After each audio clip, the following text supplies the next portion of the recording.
Hi everyone, it's Plastic EP here with the sensational Sabine. We've got a very great VIP artist with us, songwriter, extraordinaire singer.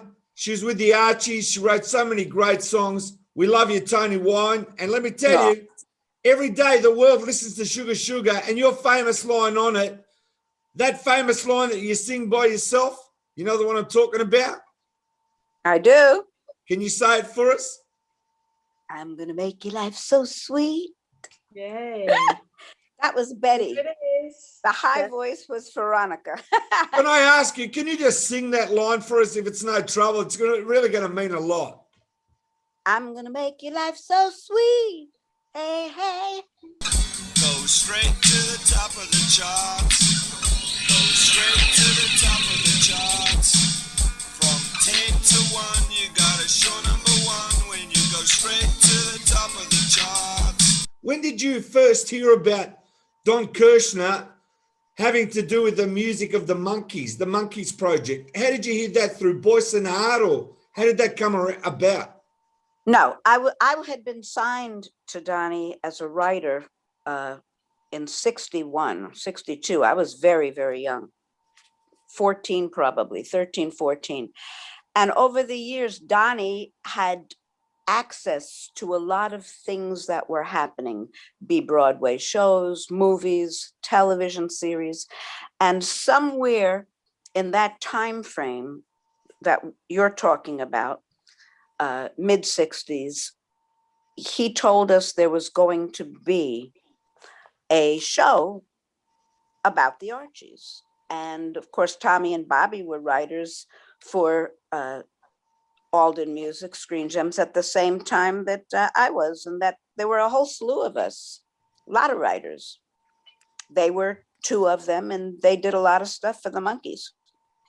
Did you meet the Monkeys at any stage, the four of them? Oh, I've met them. Davey and I were very, very close from when he was in Oliver. You know, he was in the Broadway show Oliver. That is when I first met him, and we were dear friends from that moment on. Then later, you know, couple years later, the Monkeys came to light and he became a Monkey. Now, with the Archie Project, I'm very keen to find out how you got involved. Andy Kim, as we said, Ron Dante, Ellie Greenwich. How did you all get together on the Archies? Was it like he came to you and said, right, we're doing a cartoon series, you're going to sing, we're doing these songs, you went in the studio, you started putting down tracks. How did it work? Tell everybody who knew nothing about the project. Okay, well, it did not happen like that, as you're saying. Ronnie and I and Ellie and Jeff, we were all great, great friends. When we all met Andy, he became family as well. Ronnie and I had been doing a lot of background work, doing background singing on other records, lots of commercials, lots of records, oohs and ahs. Ellie also did lots of records, oohs and ahs and commercials. Ellie and Jeff were also record producers. Jeff had asked Ronnie to be the voice of Archie. And in talking about forming the group, the Archies, Ronnie, Ellie and Jeff, Ronnie and Andy, because Andy and Jeff wrote the song Sugar Sugar, they asked me to become an Archie. So that is how it happened. And then we did go into the studio and we did record Archie records. Do you remember when you recorded Sugar Sugar and Jingle Jangle? Yep, I sure do. Can you tell me a little bit about that? When you did Sugar Sugar, you started singing it. Did you feel like this is going to be a great hit? Did you have that feeling? Not when we first sang it, but when we overdubbed. I mean, the minute we heard the song of Sugar Sugar, we all believed it was a hit song. But the vision of how it would transpond into the record just came, and it happened, and it embellished, and it just became bigger and bigger. We overdubbed a lot of voices. there were thoughts coming all throughout it, and it just happened. It was a great 3-hour session. And when it was finished, we just felt it was a hit record. Now, a friend of mine picked me up at the studio because we were going to have dinner that night. And that is, I'm sure you know, Ray Stevens, great songwriter, great singer. He was in New York at the time. So Ray picked me up at the studio, and we were going to leave shortly thereafter. But the record needed hand claps, and we didn't have enough hands to clap. It was me, Ronnie, Jeff, and Andy. And we dragged Ray into the studio to hand clap with us on Sugar Sugar. And we overdubbed two tracks of hand claps. And so Ray is on the record of Sugar Sugar. He cracks up, he tells everybody, and nobody believes him, but it's true. God's truth, he's on it. I believe you. Now, I also want to say the second single being Jingle Jangle, you come out of the box because the first voice you hear is yours on the song. Jingle Jangle was all the Archie records were fun. Jingle Jangle was, I don't think it was on that same session. I think it was on a different session. And it was a different kind of an Archie record, and it was great. It was great. You know, they did incredible stuff, all magical records, you know, fun, sing along. There's no way you can't sing along with any of those records. No, That's the key to it. There's the record. I have 9 to carry on. That's gonna go on my jukebox, Toni. When I get one, I've always wanted a jukebox, so that will be the first record that goes on. But you know, it sounded to me that such a dynamic time with all you songwriters and all you know artists together and in this hub, and it just sounded so dynamic, so exciting. It was an incredible time, and that time came and went. You know, that time lasted for probably close to 20 years, and then a different time came. It's just it's a different business. At that time, anybody, any writer, one that made it or one that almost didn't have a prayer, could knock on any door and be seen. Any artist, if they felt they could sing, they'd knock on the door and they would be able to open it and walk in. It's just it was a different time. It was new. It was brand new. It was fresh, and it was available. And also all the connections, you know, you all became good friends, you know, and you all associated different records that later on, you know, so you're all still interconnected through your music at different times. But you know, it's a lifelong friendship with all these wonderful guys. I have to tell you, and this truly is the truth, I am still so close with most of my compadres from the 60s and 70s. It's amazing. And we all, you know, there's just very great friendship and love and openness. It's all still there. It's wonderful. So still now, you're still in touch with most of them now? So absolutely. Absolutely. Wonderful. Ron, as I had said earlier, Ronnie and I are like brother and sister. In fact, he's coming into Nashville. He'll be on the Happy Together tour. They come in 3 weeks. So I'll see. I wish I could be there. It's always a great show that they all put on. But yeah, we're all very close. We talk to each other all the time. Many of us, a lot of the old writers and singers, artists. And these songs are evergreen. They're such classics. You know, you listen to them now.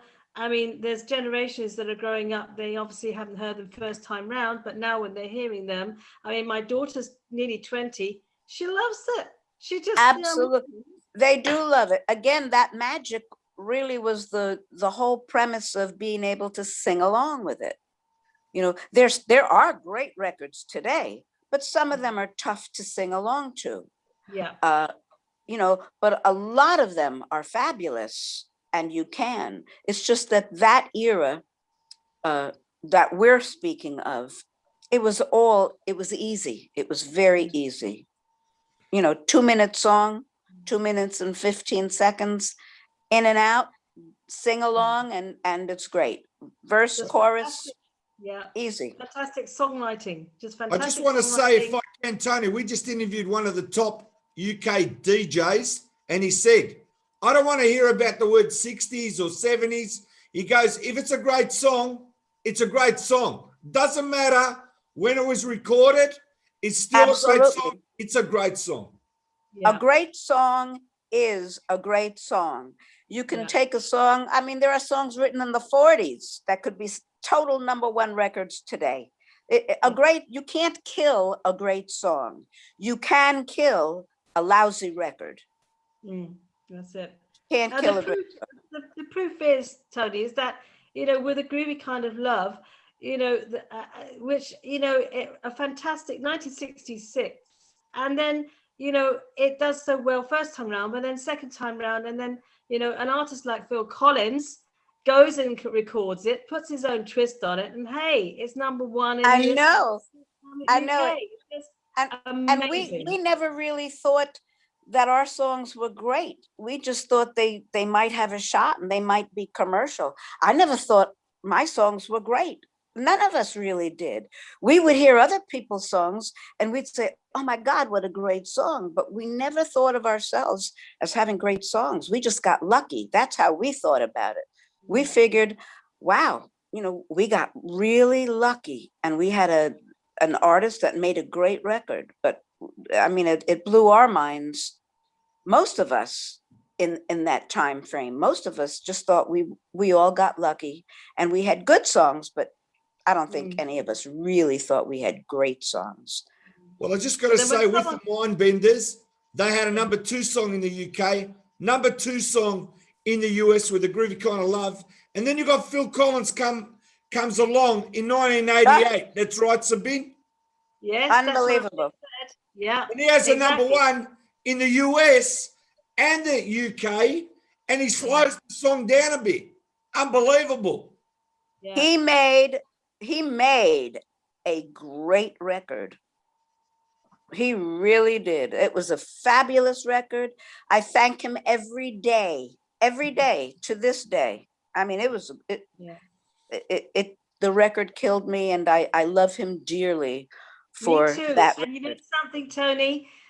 Phil Collins is actually, and this is gospel, he hails from this area that I live in, Twickenham. And he went to a local junior school only a few roads away from me here, and so he's our most famous rock star. And you know, obviously we're so proud, you know, to say that. You have to be. I wish he would come back and trace his roots, because I would love to meet him. He's an exceptionally gifted man. You know, he plays so many instruments. He wears so many hats. He's an incredible musician. Yeah. Yes. And he's a great music man, you know, not just as a recording artist or as a great songwriter. Now, he is a great songwriter, but he's a music man. He knows hits. He makes hits. He feels it. He's exceptional. Yeah. I'm very, very honored to have had him in my life in whatever way I have had him. I mean, I am so grateful every day to him. Now, let's move on to Candida and Toni Orlando. I mean, what a song to write, Candida. Tell me the story about that. Well, it was in 1970 or 71. And Erwin Levine and I were at my apartment for a writing session. And we knew what we wanted to write. We had no idea, you know, any artist that would do it. You know, we're just writing songs. And we wanted to write a song of the time. We wanted to have, we would call them ghetto songs, meaning The area that I grew up in was Washington Heights, Spanish Harlem. Mixtures and blended people from all over the world, Black, white, Spanish, Asian. And we knew that we wanted to have basically what then was referred to as an interracial, interlove song. So we wanted a Spanish girl and a very milky white man. And we needed a name. Well, Maria was gone, West Side Story. Juanita was gone, the Penguins from doo-wop rock and roll. I mean, there were great, and we needed a 3-syllable word. And there were great names, but they were gone, they were taken. Yeah. And my first boyfriend was from Cuba. And we decided if we ever had children, if we had a girl, we'd call her Candida. And I said to Erwin, I said, Jesus, I've got the name. That was it. Yeah. I mean, out of the sky, just out of the sky. So we wrote Candida, and we're truly, truly lucky and thrilled for Toni to record it. By the way, it was Toni Orlando and a songwriter named Jack Keller. They were responsible for bringing me at 13 and a half years old to Donnie Kirshner's office for him to meet me.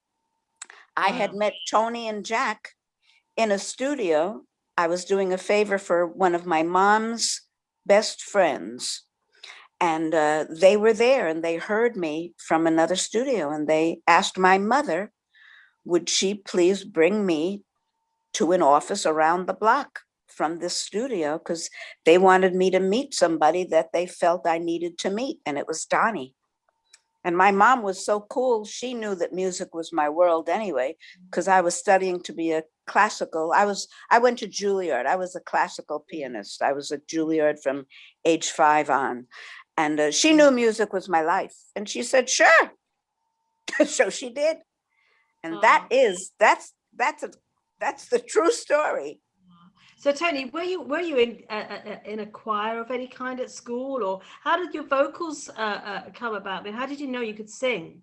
I just always loved to sing. I'd sing around the house, sing with my friends. We'd sing on the street corners. I mean, it was just one of those deals. And yes, I was in my 6th grade chorus, my 9th grade chorus.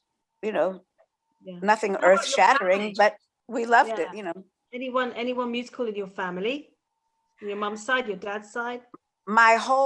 Everyone on my mother's side, they all played piano by ear. They all sang. It was great. And then when I was about 16, I actually found out that my 3rd cousin was Prokofiev, classical composer, Peter and the Wolf. Bum, Yes, bum, yes. ba-da-ba-bum.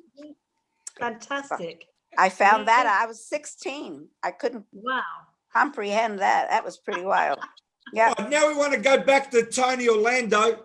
I want to go back to Toni Orlando. I heard that you were on the recording session of Knock 3 Times.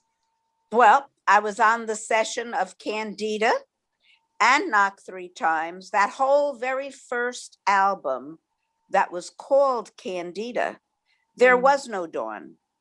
It was Toni Orlando. And again, because I wrote the song, I sang backgrounds on it. Hell, I did the demo, and so the background singers on Candida, the first session for Toni of that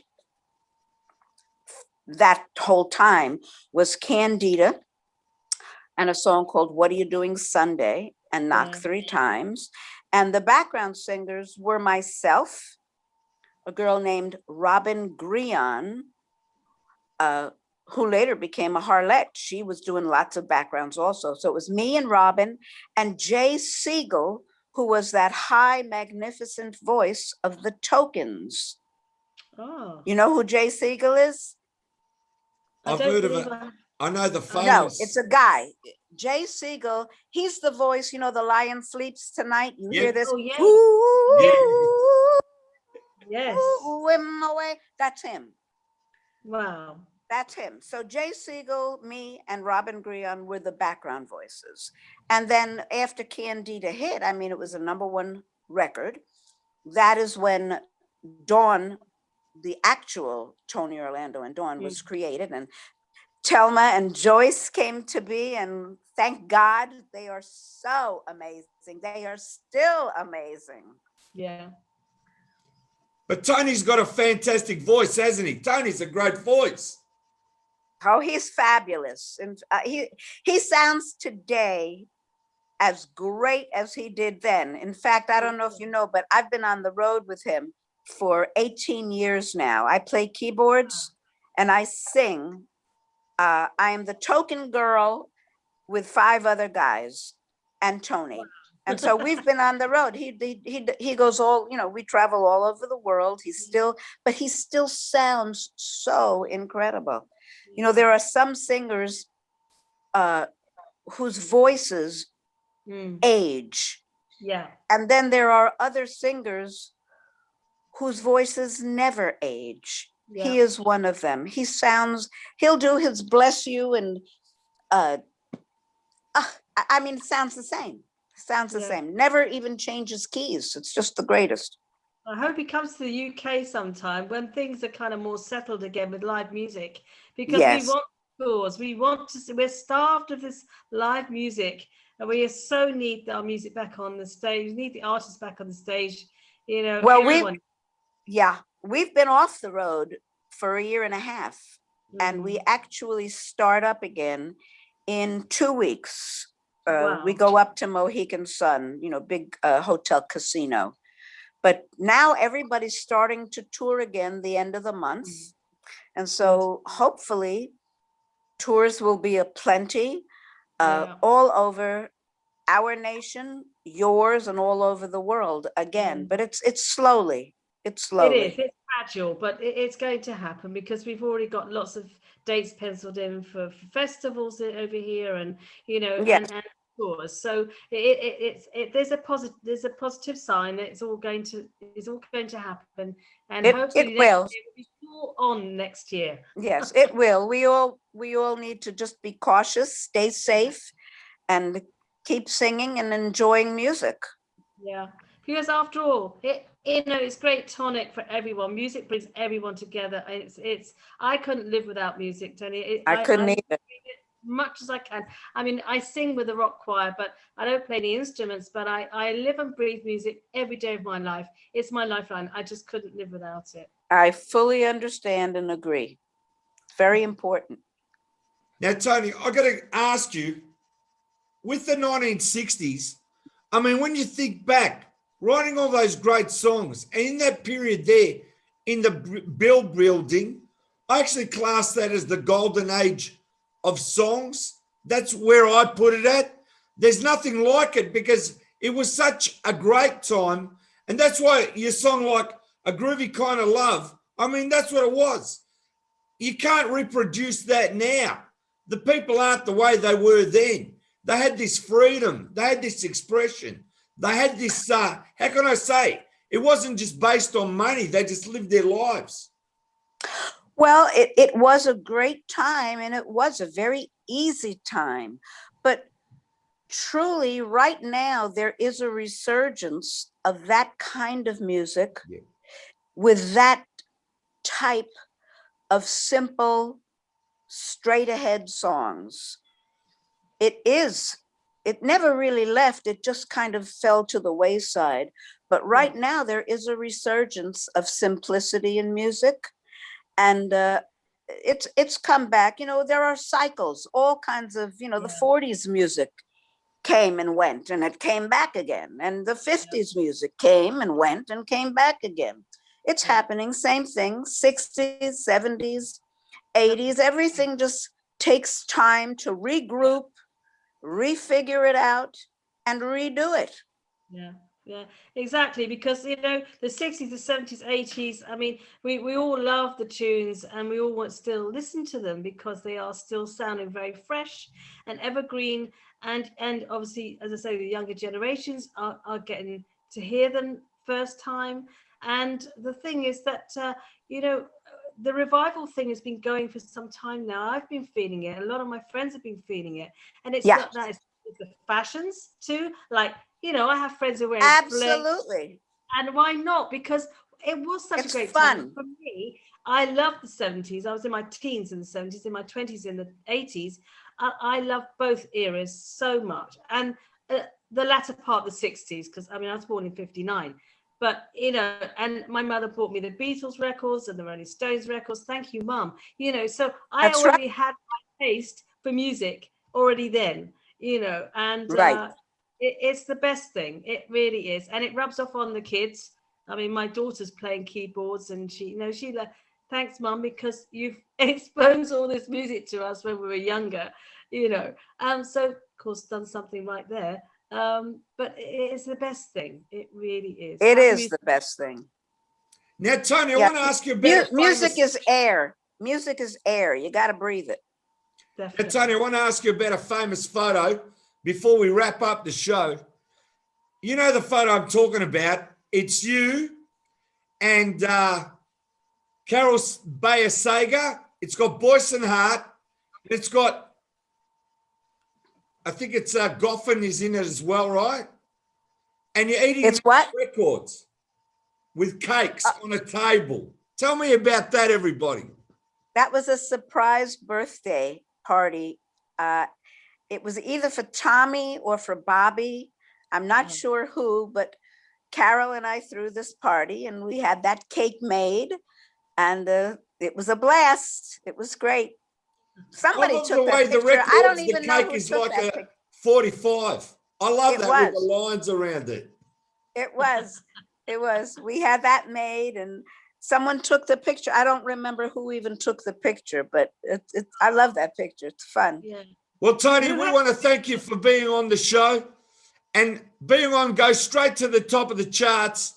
You've been at the top of the charts so many times. Young people today, they don't have to go and look you up on the net, find out all the great things you've done, and you've left a great music legacy for the world, something to be proud of, because every day they're singing your songs. What a bigger legacy to leave than that. Aw, thank you. Thank you both. I've loved every It's second been an of absolute this. honor and an absolute pleasure, Toni. Thank It's you actually so an much. honor. For me to have you on this show, Toni, is my pleasure and my honor. Yeah. My pleasure more for both of you to have invited me. I thank you both so much.